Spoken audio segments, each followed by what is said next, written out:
का supreme court में हलफनामे में रिया चक्रवर्ती को मुख्य आरोपी बताया गया है। रिया ने सुशांत को दवाइयों का ओवरडोज दिया। हलफनामा मुंबई पुलिस ने जांच में सहयोग नहीं किया, ये कहा गया है। इसी के साथ हलफनामे में और क्या कुछ कहा गया है ये भी आपको बता देते हैं।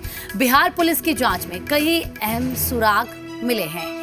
रिया ने करोड़ों रुपए भी हड़पे हैं, ये भी कहा गया है। सुशांत की मानसिक बीमारी की एक झूठी तस्वीर पेश की गई है। सुप्रीम कोर्ट ने 3 दिन में जवाब मांगा था।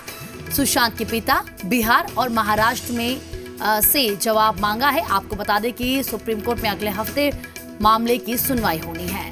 तो देखिए फिर एक बड़ी जानकारी, किस तरीके से हलफनामा दायर किया गया है और क्या क्या बातें उसमें कही गई हैं। और खबर पर ज्यादा बातचीत के लिए हमारे संवाददाता सुमित हमारे साथ जुड़ चुके हैं। सुमित, जो हलफनामा दायर किया गया है उसमें तमाम बातें कही गई हैं, इसके अलावा और क्या कुछ इस हलफनामे में जरा बताइए। देखिए, रिया चक्रवर्ती की याचिका पर पिछले दिनों सुप्रीम कोर्ट ने सुनवाई की थी और बिहार सरकार के अलावा महाराष्ट्र और सुशांत के पिता को सुप्रीम कोर्ट ने नोटिस जारी कर जवाब मांगा था 3 दिनों के अंदर।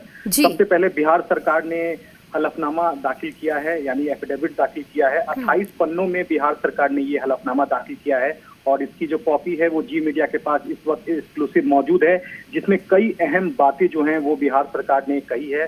सबसे पहले बिहार सरकार ये सुप्रीम कोर्ट में कह रही है कि इस पूरे केस में जो है वो रिया चक्रवर्ती मुख्य आरोपी है और रिया चक्रवर्ती और उनके परिवार के सदस्य सुशांत राजपूत के संपर्क में थे और इन लोगों ने करोड़ों रुपए हड़पने के एकमात्र मकसद से जो है मानसिक बीमारी की जो झूठी तस्वीर है वो पेश की। बिहार सरकार ने ये भी कहा है, बिहार सरकार की ओर से एसएसपी ने अपने हलफनामे में ये भी कहा है कि रिया चक्रवर्ती जो है वो इस मामले में मुख्य आरोपी है, लिहाजा इस मामले में जो है दूध का दूध और पानी का पानी करने के लिए सीबीआई जांच की जरूरत है और सीबीआई इस मामले में जांच कर रही है।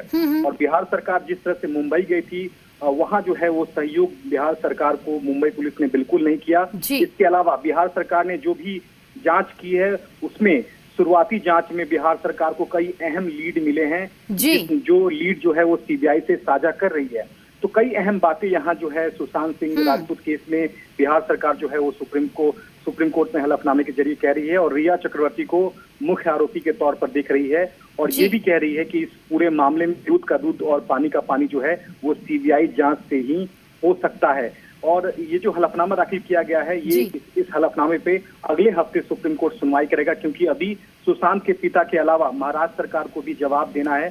खासकर महाराष्ट्र सरकार को इस केस में जांच रिपोर्ट भी सुप्रीम कोर्ट में देनी है। तो 3 दिनों की जो मोहलत है वो सुप्रीम कोर्ट ने दी थी, जो कि शनिवार यानी कल तक जो है वो पूरी हो जाएगी। यानी कल तक महाराष्ट्र सरकार और सुशांत सिंह राजपूत के जो पिता हैं उनकी ओर से भी जो जवाब जो है वो सुप्रीम कोर्ट में आ जाएगा। सुमित, क्योंकि अगले हफ्ते पर यहाँ पर बात कही जा रही है कि अगले हफ्ते पूरे मामले पर सुप्रीम कोर्ट सुनवाई करेगा, कौन सी तारीख दी गई है? देखिए, तारीख सुप्रीम कोर्ट ने इस केस में नहीं दी है, क्योंकि सुप्रीम कोर्ट ने कहा था कि सभी पक्ष जो हैं वो 3 दिनों के अंदर जवाब दें और हम 1 हफ्ते में सुनवाई करेंगे, यानी कि मंगलवार या फिर सोमवार को सुनवाई जो है इस पूरे केस में हो सकती है। सुमित, बहुत बहुत शुक्रिया आपका तमाम जानकारी देने के लिए। तो देखिए तमाम बातें इस हलफनामे में कही गई हैं जो हमने आपको बताई, जो हमारे रिपोर्टर ने आपको बताई।